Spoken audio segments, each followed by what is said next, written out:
it was very much like an underlying subconscious thought of like, I'm not good enough as I am. Oh, your ex called you in the middle of the night and you went and picked her up. That's fine. Like, I'd be crying and I'd be like, oh my god, they think I'm being dramatic. They think I'm trying to make this more than it is. Hey, you know what you're doing? Like, great, but like I have more things I need. Hello guys, welcome back to my channel. Welcome back to my room. I have new bed sheets. I have a new painting that I painted. I'm not 100% sure it's done yet. I don't know, it's always hard to know with a painting, like, is it nice, simple? Like, will I add things and then I'll fuck it up? Not that there's ever fucking up. Everything is perfection, but is it done or... Yeah, I just can't tell. For now, it feels like we're leaving it, clearly. It's up on the wall for now. But yeah, welcome back. I loved the last time I did one of these videos on social media. If you haven't watched that, I'll leave it linked down below and in the cards. But yeah, I just did like a sit down video like this in my room with my mic, kind of podcasty style, talking about social media, and you guys seem to really love it, and I really loved filming it. I felt like I could be a lot more myself, and just like, I don't know, I guess express myself in a way that maybe I missed a little bit in the past year. I mainly have been doing vlogs, and I feel like it doesn't leave as much room to have these like kind of more in-depth conversations. And so yeah, I just wanted to do another one because it was really fun, and I really loved that you guys got something out of it. So today I actually want to talk about being a cool girl. What does that mean? Why did I used to want to be a cool girl? Why I don't want to be a cool girl anymore? What has changed? All of the above. Obviously, I'm going to be talking from my own personal experience, so I'm sure maybe there's going to be angles or things that I've missed. If you feel like you want to add anything to the conversation, feel free to leave it down below. I love hearing your guys' experiences with things. And yeah, I always edit these kind of sit down videos and I'm always like, oh, I wish I said this and that. But anyway, I'm going to try to do my best. I have some notes on my phone of what I want to talk about. But I guess let's start with like, okay, what do I mean by cool girl? I guess it's also kind of maybe called a bit more like pick me girl nowadays. So first off, to get on the same page, the way that I interpret cool girl, pick me girl is very much like the male fantasy that we saw heavily showcased in like 2000 rom-coms written by men. So it's very much just like, you know, the girls that you'd see get the guy that are effortlessly beautiful, that are different to other girls, that, you know, are super feminine in their sexuality, but in every other way, you know, that kind of just like one of the boys. They're cool, they're easy, they don't really have much emotions, they don't really like complain, they don't really have needs. They're kind of just like what a lot of guys think or want a woman to be. But I don't agree with that. I do think guys actually want more. I think it's just like, without fully understanding a woman and being able to like be in touch with your femininity, I think that's just how those things can be perceived. Anyway, just to be clear, I love men. None of this is like a hating men conversation. It's more so just about reclaiming femininity and how I've had to kind of unlearn and recondition my brain to feel comfortable in who I am and feel worthy of love in all that I am, in my feminine. And yeah, I guess we'll dive into all of that. But I guess to start off, before I get ahead of myself, let's start with like how and why I wanted to be a cool girl. And I think when I really think how it started at a young age. For context, if you haven't seen much of my content before, I am a hopeless romantic.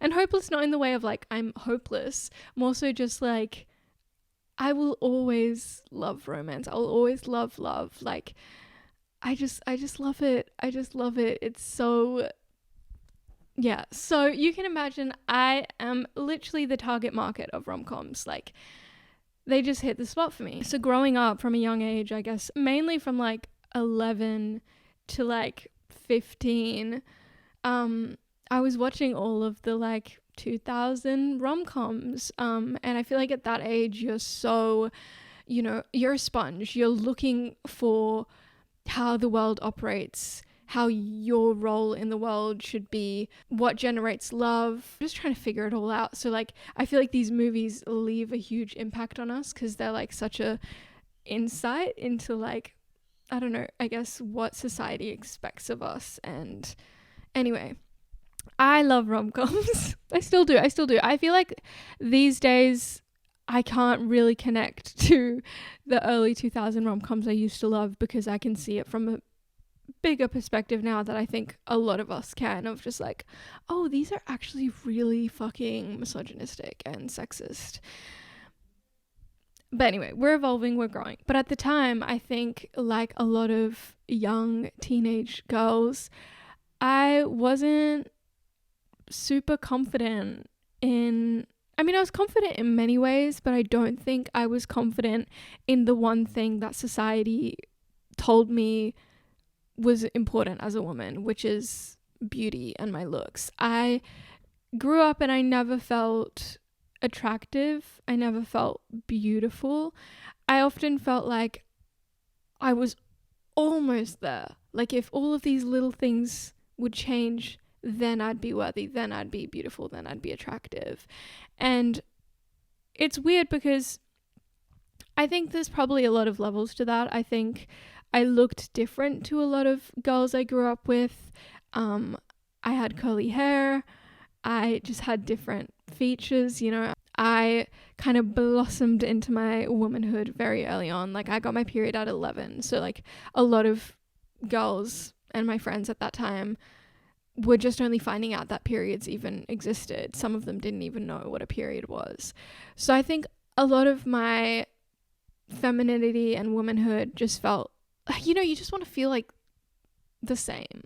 And like you don't want to stand out. But anyway, without going into that whole thing, I think I felt quite insecure about the way I looked. And through, I guess, what I picked up from the people around me through movies, like your looks was so important for attracting love in a romantic relationship. So I feel like with my looks, like I didn't feel insecure about it in like friendship settings or just in day to day. Like I've always been quite like confident. I have supportive friends, supportive families that made me feel loved and supported just as I am, and I feel so grateful for that. But I feel like when it came to romantic relationships and to guys, I always just had this like feeling of like, wow, I'm really just not good enough.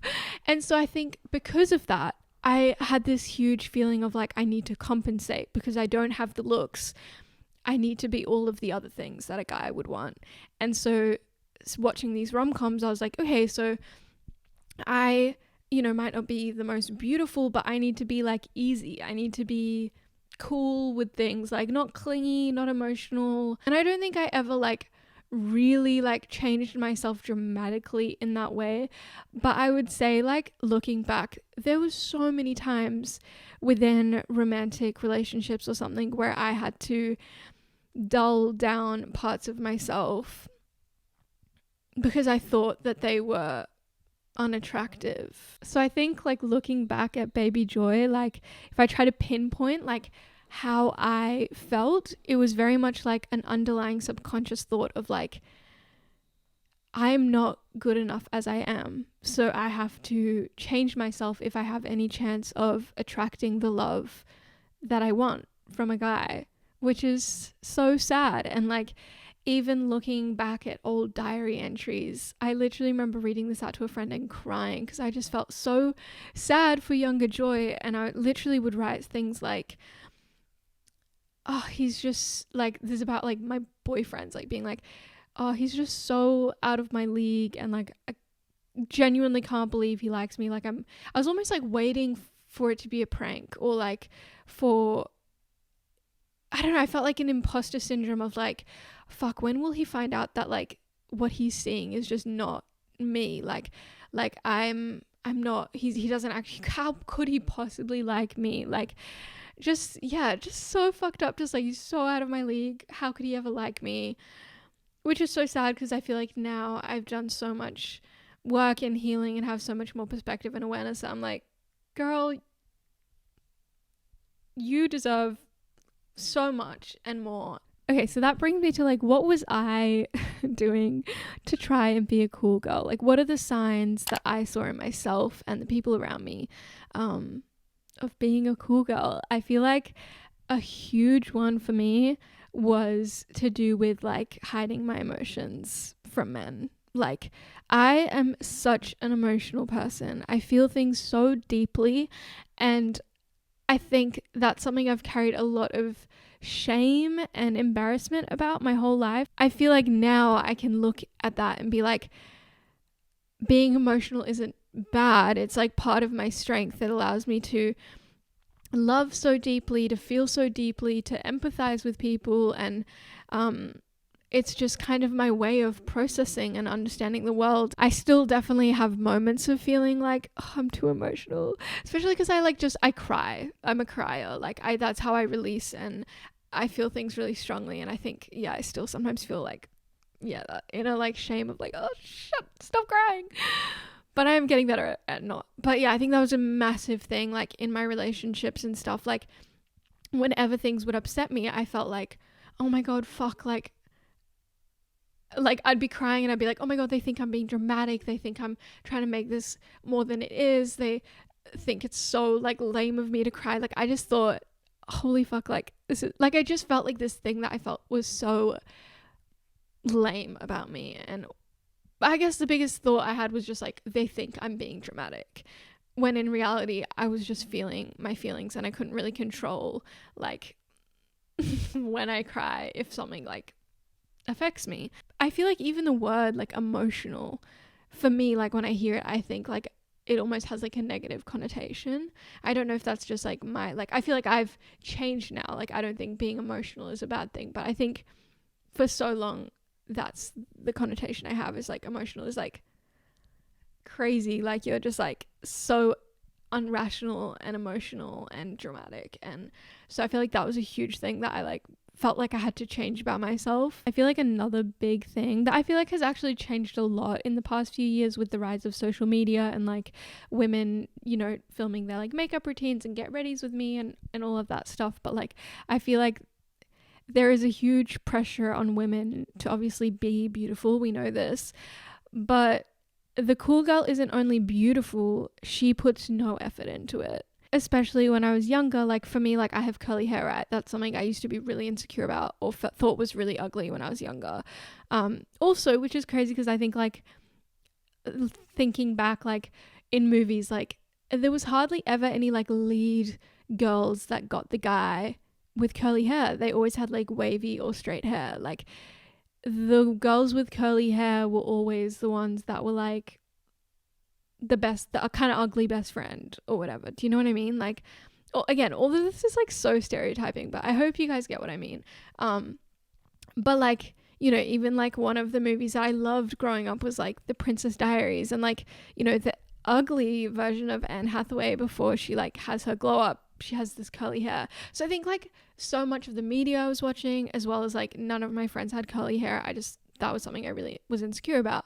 But then like when it came to guys, like I really didn't want them to know that I cared about my hair or that I straightened it. Like, I don't know, just like, I don't think I was ever like that bad with it. Like, but it definitely was that thing of like, you know, I didn't want guys to know that I didn't want to like wet my hair because it would go curly. Like, this is something that I feel like I struggled with less, but I feel like I have other friends and people that I know that had it so much more, where like, you know, they wouldn't even want to be not wearing makeup around even a guy that they were dating because they just felt like they weren't beautiful enough. But like, God forbid he knows how insecure they are about that, you know? Like, it's just, it kills me.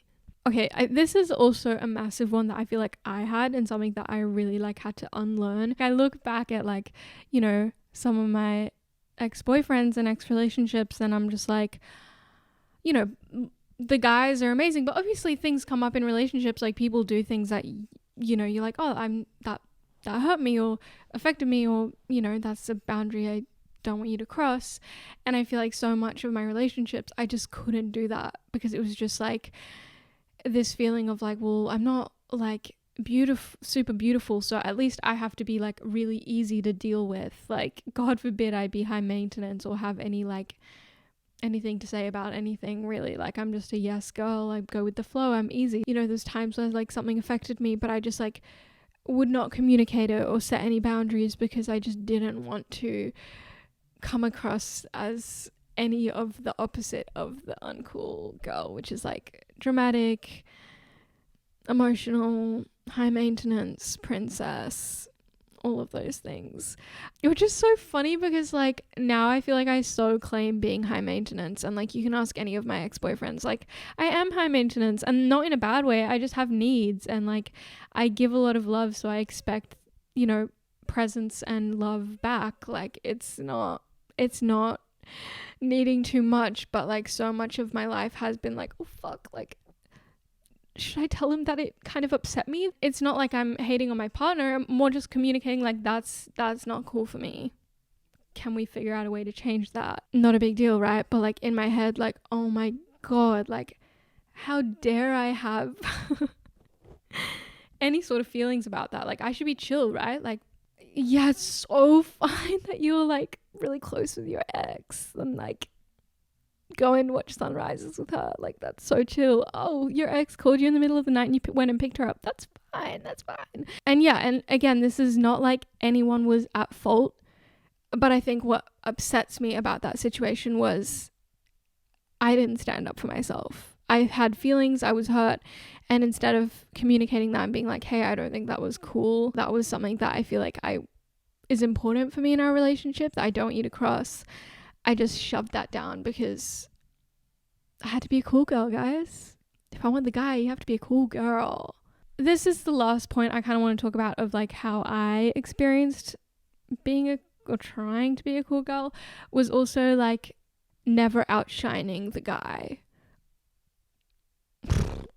So like I felt like I had to keep myself small. Like if I was feeling like I don't know, like if I achieved something, I didn't want to be proud of it and like expect, you know, my partner to be supportive, because it was like I didn't want to overshine them in any way.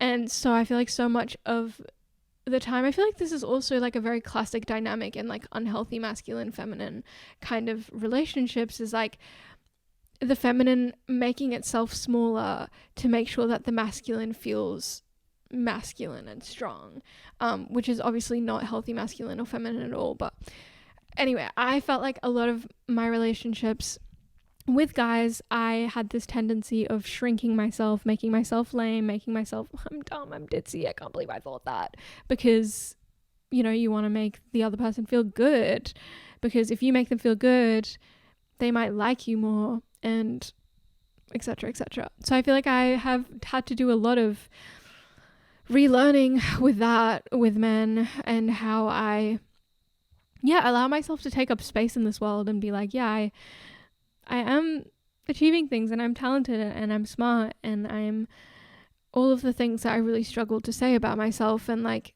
just feel good with that, and not fall into the like I need saving role, like, oh my God, I'm so dumb, thank you for saving me, like, oh, I can't believe I did that. Now let's talk about why being a cool girl is problematic. I have some notes, I'm gonna read it out. First of all, keeping up this cool girl persona is just completely unrealistic, and it's continuing this cycle of women feeling like they aren't good enough as they are. Another reason being the cool girl helps no one is because you're not attracting the right people in your life. When you're trying to be a certain type of girl in front of men, you're going to be attracting the men that, I guess, are attracted to that kind of behavior. And if that's not you, then you're not really attracting love for who you really are. You're attracting it for this persona. And another huge reason why being the cool girl helps no one is because the truth is it's not really educating men on what empowered femininity looks like. And obviously women are so multifaceted and layered, and what makes me feel confident and what I like is going to be completely different to another woman. So at the end of the day, it's none of these traits are what make a woman or not. Yeah, I don't know. I just mean like it's more so about men being able to see women empowered in the way that genuinely makes them feel empowered in their femininity. And I think looking back at my relationships and the men in my life and just seeing how the world is changing and has changed so much since I have been a teenager, like, guys are really hungry to really understand women in many ways. I think a lot of guys are, and I think it is our responsibility as women, sadly, to be the ones to educate men and be like, yeah, this is what's up. This is what an empowered woman looks like. Sometimes she cries, and sometimes she has to set boundaries, and sometimes she puts effort into her outfits because that's what makes her feel good. Again, these are like such bad examples because there's so many better examples, but I really hope that you guys are getting what I mean. So I guess that brings me to the next part, which I guess is what uncool traits I'm reclaiming in myself. I've written down a little list, but yeah, first one being emotional. I feel like letting go of that idea that being emotional is going to be seen as dramatic and over the top and crazy. Like, oh my god, girls are crazy, guys. Another thing I'm reclaiming is having boundaries. So now in my head, when I see a woman setting boundaries, when I set boundaries, I think, wow, look at her being so strong and communicative and brave rather than stubborn and dramatic and over the top. I feel like a huge thing as well that I'm reclaiming is my femininity, and not in a sexual way. Not that I'm only feminine when I'm like being sexy or flirty, but being feminine in my daily life when I want to be. We all have the masculine and feminine within us, and I feel like so much of my feminine has been suppressed because I felt like it was only accepted by men when it was in a sexual setting. And I hate that because my femininity is so much of my power as a woman. And I just feel like over the past few years, through the relationship I have with women, through my relationship with myself deepening, through my relationship with men that allowed me to explore that in myself more, I'm just like, I'm so proud to be a woman. I think a huge thing for me also is reframing being needy versus having needs. I feel like for so long I thought me having needs in a relationship or in a situation with a guy meant that I was needy, which is just not true, because as humans, as women, as people, we all have needs. Not just having needs emotionally, physically, spiritually, but also sexually. Like, I think so many women are so dissatisfied within their sexual relationships with men because like they're just so terrified to like express their needs of like, I need you to go slower, I need you to take your time with me, I need you to do this one movement that you did, or like, I don't know, there's so many, we all have our own needs, but like I feel like so many women like don't have the sex they want to be having because it's so terrifying to be like, hey, you know what you're doing, like great, but like I have more things I need. Sorry, I have more needs, and that's fine. That's not needy. That is having needs. And we love that. I feel like another thing that I feel really strongly about is that I think so many of these movies and stuff with the cool girl really depict women that have other strong female friendships as like, just not good. When you think of a lot of like the cool girls in movies, the lead character, she's like more friends with the guys, like she doesn't get along with the girls because the girls are princesses or dramatic or bitchy or whatever. And it's that thing of like, she's different, right? Like that's like the pick me girl. It's like, she's different. She's not like other girls. And I remember, I think it was like, when was this? I don't know. When I was maybe like 2016 or something. What's her name? Haley Steinfeld or something came out. Oh, sorry, I'm butchering this. But she came out with a song called like Most Girls. I think it went really big. It's like, most girls, da, da, da, da, da. Anyway, but pretty much the song was saying like, you're not like most girls, was always put as this like compliment, like you're different, you're not like most girls. But then like in her song she was saying like, most girls are actually fucking fire, and I don't want to hear that I'm not like most girls. I want to be like most girls because most girls are really fucking sick. And it's such a like pop random song, But I remember at that time listening to that and being like, yes, that's such a great way to articulate it, because so much of the time women are put against each other, and it's like having this feeling of like, oh, I'm different to other girls because most girls are needy and bitchy and this and that. And like, the truth is, most women are not like that at all. And I can't believe that that's been put as a put down. And I think such a big part of that is men just fearing women being in their power, because when women come together and like actually like support each other and love each other and have these like strong connections, bro, women are unstoppable. Guys, I could keep talking about this topic forever. Clearly, I feel like there's so many things that I know I'm going to look back in editing being like, oh, I didn't mention this. But I feel like I'm just wanted to like share more like my experience, and there's a part of me that's like, oh, I really hope this comes across right and not how I don't mean it. But I think you guys will get it. I have to trust that you guys will get what I'm trying to say. The main hope is that you guys leave this feeling like you can feel more confident in yourself and all that you are, and all of the beautiful feminine traits that I think we have carried so much shame for so many years.